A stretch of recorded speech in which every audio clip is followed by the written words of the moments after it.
ceremony, Privy Council, International Security, International Representatives, Twin Kingdom, Government, Ministers of the Crown, Papara Mekamoy, representatives from ABG, Central Bank Governor, IBM and Community Bank Governors, Bankers of the Crown, Commanders and Soldiers of the Crown, Papala Yuwistak Workforce, Ramapo Traditional Government, Chiefs and Elders, the Heaven and New Earth, Spiritual Government Representatives, ladies and gentlemen.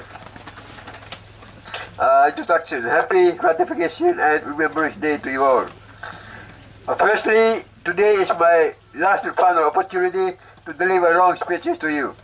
I can still remember how much speeches in 2005 used to take an hour or so. Over the years, I reduced the contents and narrowed them down to about 45 minutes, then down to about 30 minutes. But from my next speech on 30th Quads, Commemoration Day, I presume that my speeches will be shortened to just about 20 minutes and then down to about 10 minutes or even 5 minutes. This is because you all know that everything I tried to explain over the past 18 to 19 years with very long speeches has now become a physical reality. The long-awaited universal payout is now in our very hands. It cannot escape anymore. Over the last few days, I've been busy downloading international funds into our local commercial banks in PNG and Bougainville. These are very big international funds I'm bringing solely for the purpose of triggering off and of blasting the explosion of a sovereign monetary banking and currency system. That's just my brief introduction for today. Remembrance Day. On this day, 21st Onyx, we remember the lives of 20,000 Bougainvilleans and PNGs who died during the Bougainville crisis. They sacrificed their lives fighting for freedom, independence, sovereignty, and civilization. They sacrificed their lives because they wanted a good life and bright future for you and I. They sacrificed their lives because without independence, there would be no real freedom from foreign oppression coming from our colonizers through Papua New Guinea. They sacrificed their lives fighting against all forms of destruction of our environment, including chemical pollution that is poisoning our pristine rivers, including Java and Cameroon rivers in Central and South Bougainville. The chemicals were daily flowing like flood into our seas and poisoning our fish and marine life. They sacrificed their lives in order to protect and preserve our beautiful birds from becoming extinct.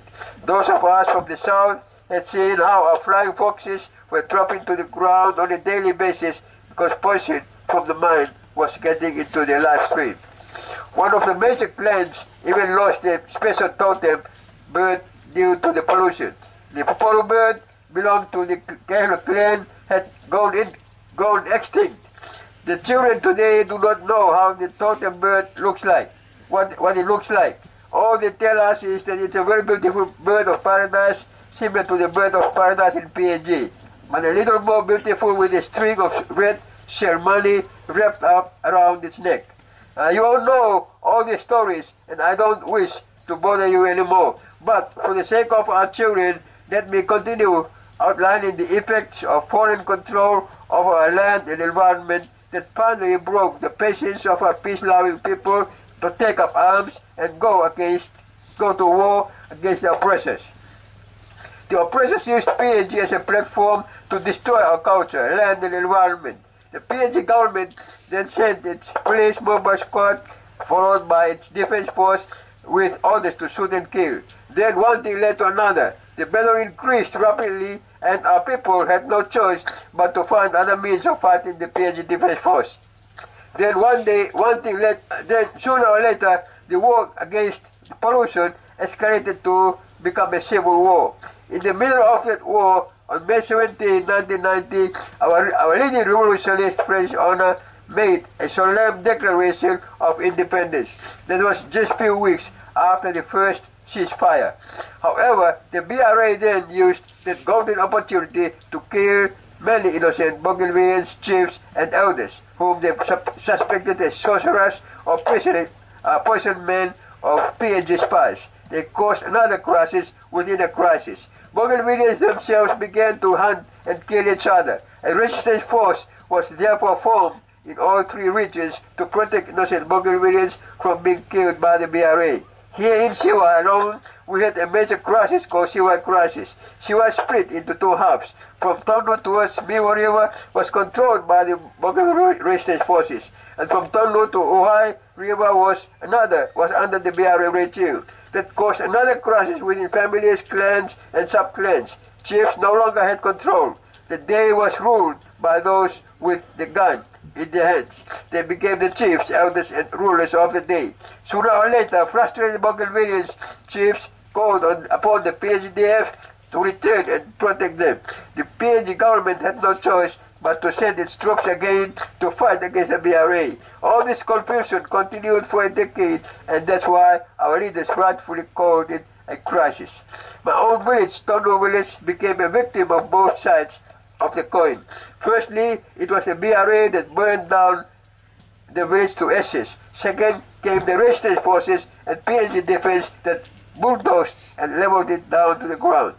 I'm just sharing some of these stories as a reminder to ourselves and our children the evils of war. We must make sure that we don't get into another such civil war again in future. War is not good. Bloodshed is evil.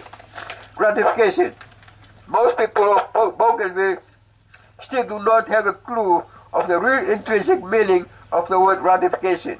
They think that ratification must come from PNG government or the UN control system.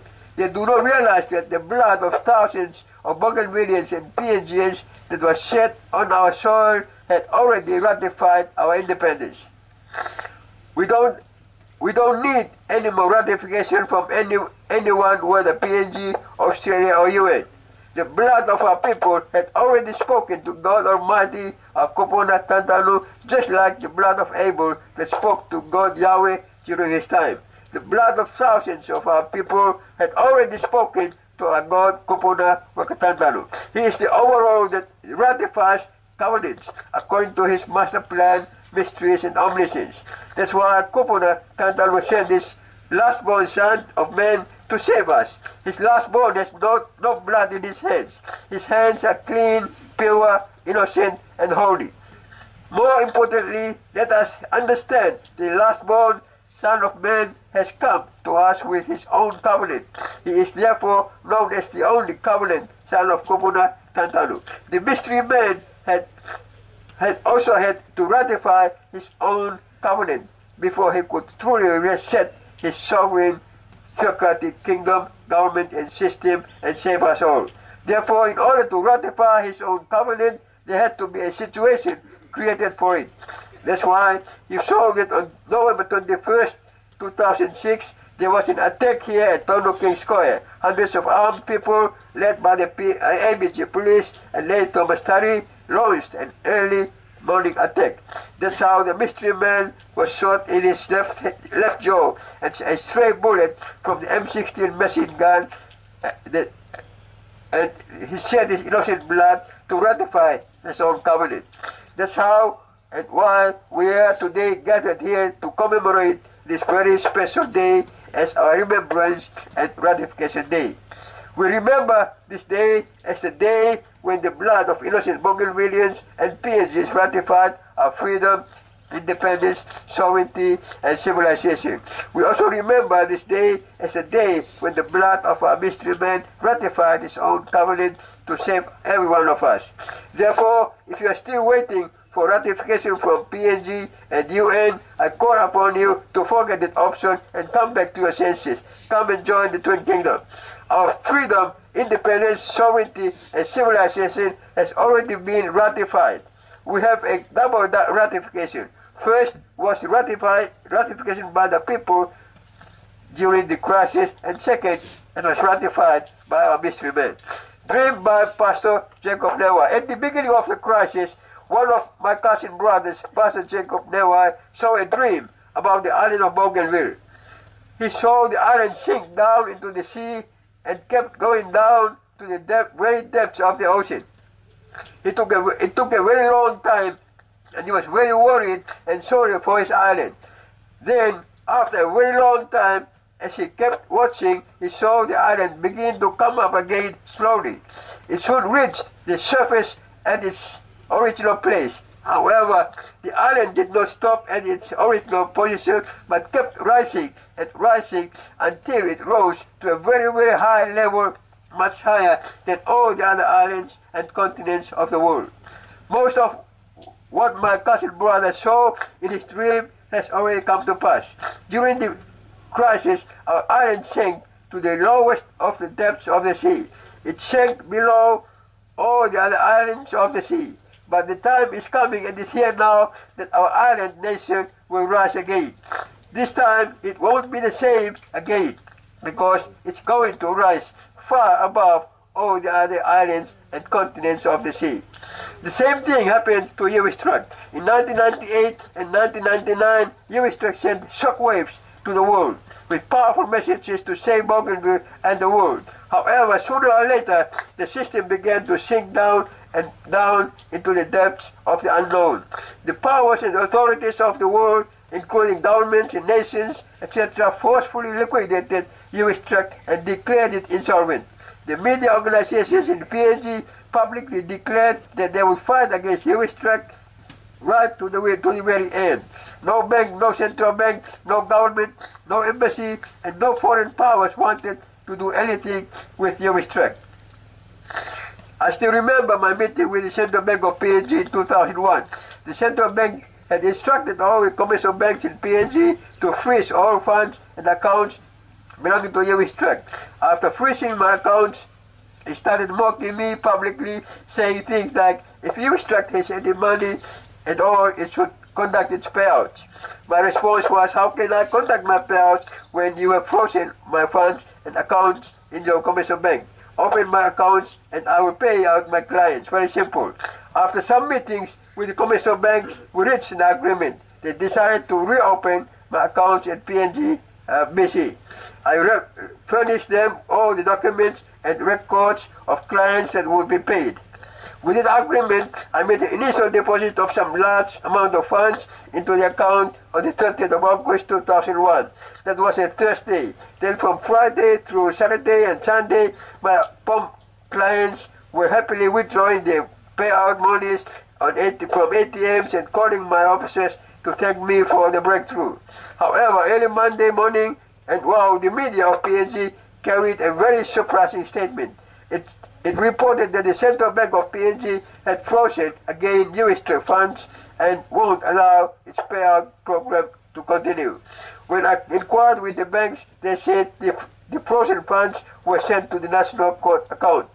I then made an appointment with the Central Bank authorities to find out the real reason behind the action.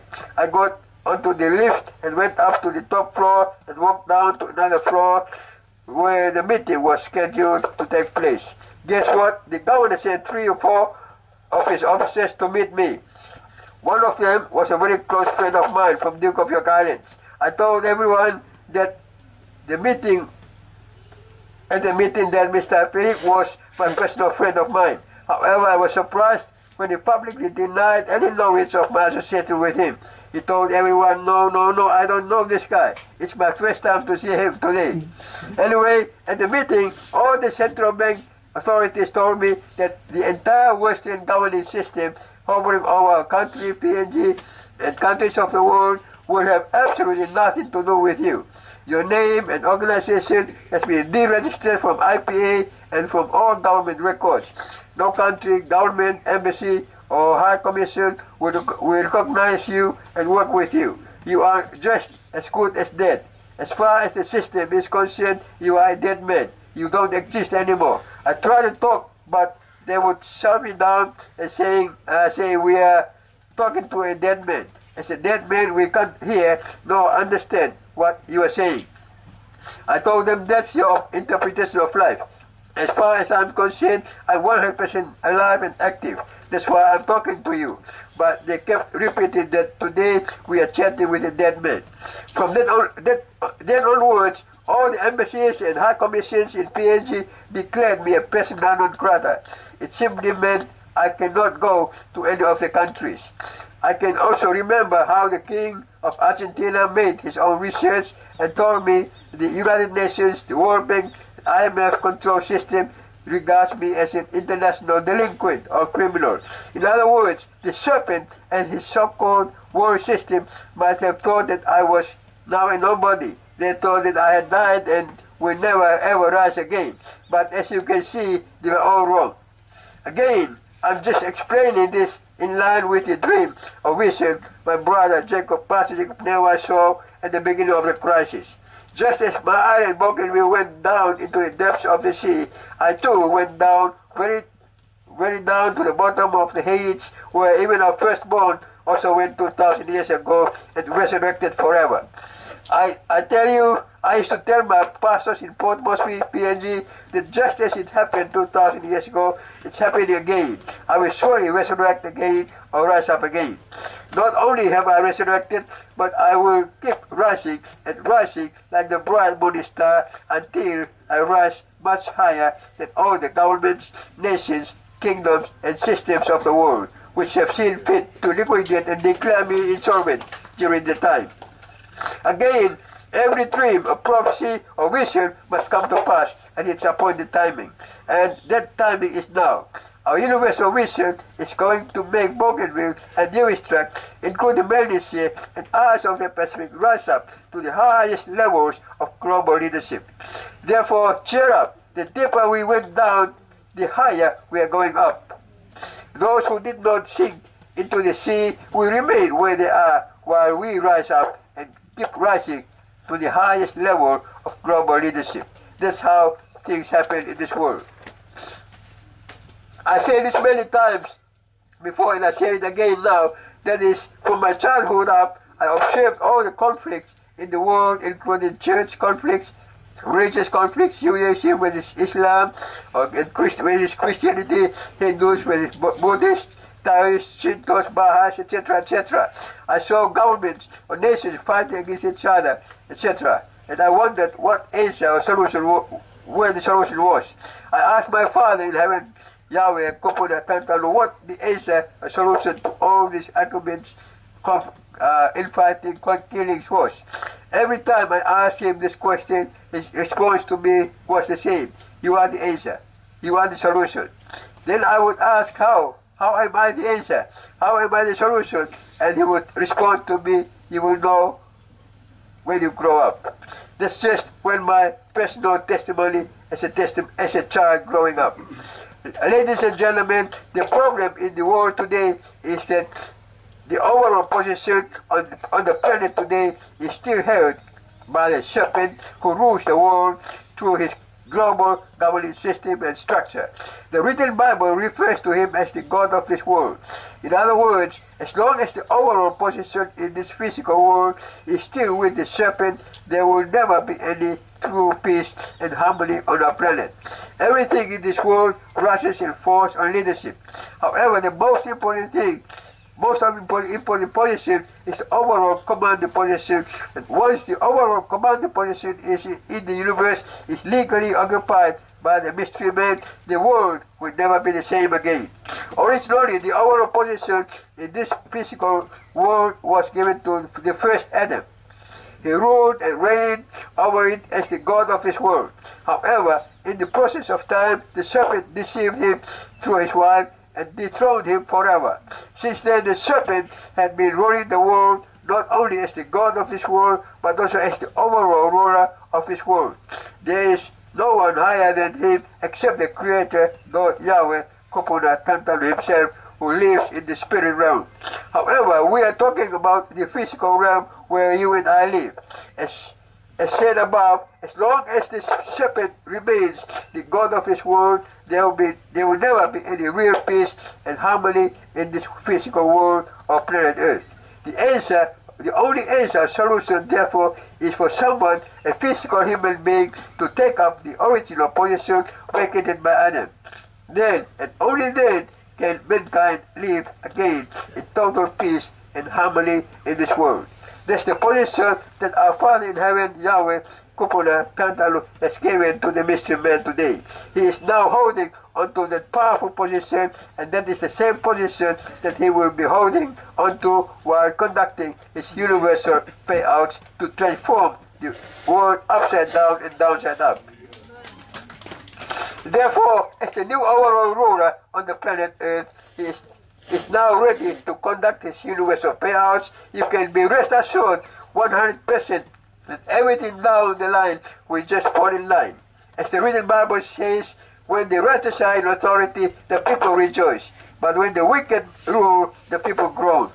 In other words, since the overall position is now ours, the serpent is no more. We are now the new overall rulers of this world.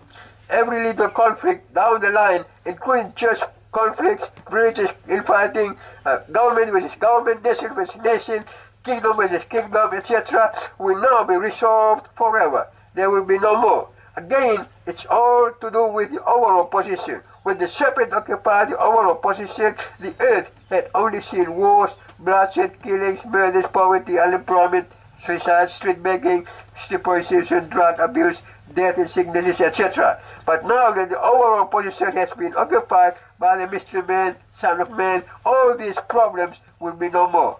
You will see it happen. The system we've set up over the past 18 to 25 years has the capacity to address and resolve all problems of humanity. Whatever problem you think is too big is not too big for the system and the mystery man, Son of Man. Therefore, cheer up, because our hard work has not been in vain. You all worked hard in setting up our sovereign universal kingdom, government, and system of heaven, and it's now time for you and I to rule and reign forever.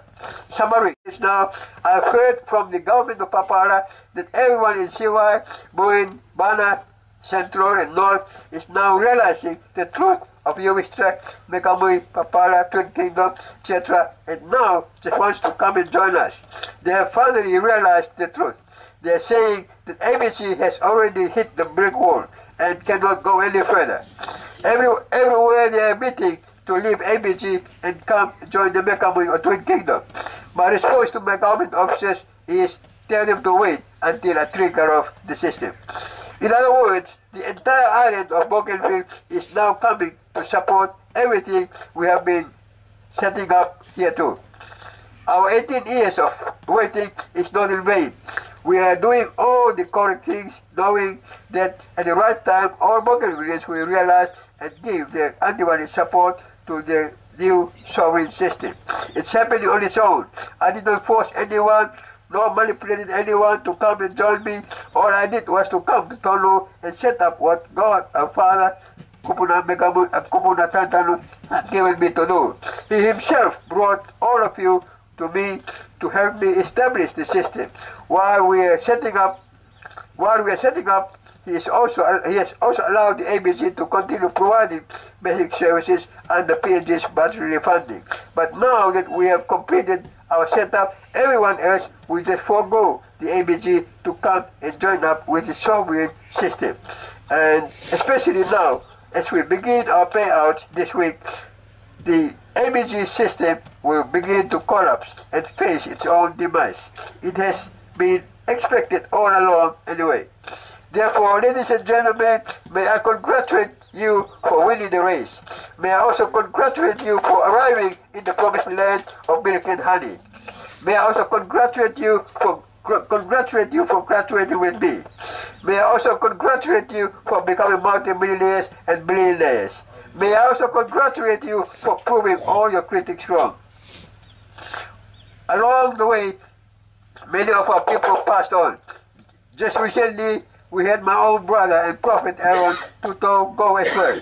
As a prophet in the 1970s, he prophesied about the coming of the Son of Man to Tonu, Siwai. The people of the time did not know that he was actually prophesying about his own last-born brother. That's exactly how God had our Father use his prophets in history. Their job is to prophesy and clear the way forward. Therefore, I congratulate you, all of you, for prevailing over the power of death and sicknesses to reach the promised land of milk and honey with me. Conclusion. Ladies and gentlemen, may I conclude my short speech now. From the daily updates you have been getting from our government on the ground, as well as from the Crown's admin, I'm sure you are well aware that since last week I've been busy downloading large international funds into my local corporate accounts in PNG and Bougainville. These funds are specifically designed to trigger off the long-awaited explosion of our sovereign system. The moment these funds hit our sovereign accounts, same moment will begin to trigger off the system like a time bomb. As the system explodes, it will give everything to explode, give us everything we expect to receive from it. Whether it's a MasterCard, Gold Cards, online banking, SMS mobile banking, outposts, ATMs, Rift Wire, GV Forex, cash, or anything else you have in your mind will be made available. Nothing will be withheld from you. It's the reward for your long suffering and patience throughout the journey. Last night, the downloads reached 99%. And just now, just before I came to give my speech, I completed the final payment and brought the download of funds to 100%. After the speech, I will go back and start on the next process, which is to distribute the funds to our people according to the schedules we've prepared. So that's it. Again, our funds are now fully downloaded 100%. Just give me this time, this afternoon and tonight to begin the distributions. Our feasting that was scheduled for today has been deferred to tomorrow or Saturday. The feast is specifically to farewell our brothers and sisters from PNG, West Papua and Fiji, who have lived and suffered with us during our time of preparations. Without them, we would not have made it. Everyone was brought here by divine coordination to help me in the setting up of the sovereign system that will save the whole world from disintegration. My final point is to remind us of my covenant. I'm a covenant man and I live according to the covenant. It's a new covenant of the kingdom. God Yahweh Kupuna Tantano made the covenant with me and I with him. There are terms and conditions I live by. Therefore, although I have zillions of money, which much more than anyone else in the world, my life is not affected by it. I still live like any one of you. I fast every day and only have 1 meal per day. And every week I fast for 2 days. And every month I fast for a week. And every year I fast for 2 weeks at least to 1 month. This is my normal program. I cannot change it because it's already fixed and sealed by my 3 seals of the covenant. Moreover, it's already ratified by my own precious blood that I shed here on 21st November 2006. I don't expect any of you or any one of you to follow my fasting schedule. No, please don't try to copy it because you might find yourself in difficulties. However, I have seen the people try to follow my fasting schedule over the years and found themselves in some complicated medical issues. Therefore, I'm not going to force you into following my fasting schedule. I'm only talking about my schedule to remind us that my lifestyle will not change overnight when our system explodes this week. Whether I have too much or too little does not affect my daily fasting schedule as a covenant man. Why am I saying this? I'm only saying this to remind you to keep my royal code of ethics at all times. My code of ethics is designed to protect and keep you from harm at all times as you go about your daily business. Your access to your multi-millions or multi-billions accounts from this week onwards should not make you break my code of ethics. Please follow my example and you will enjoy your bulging accounts forever and ever. Thank you.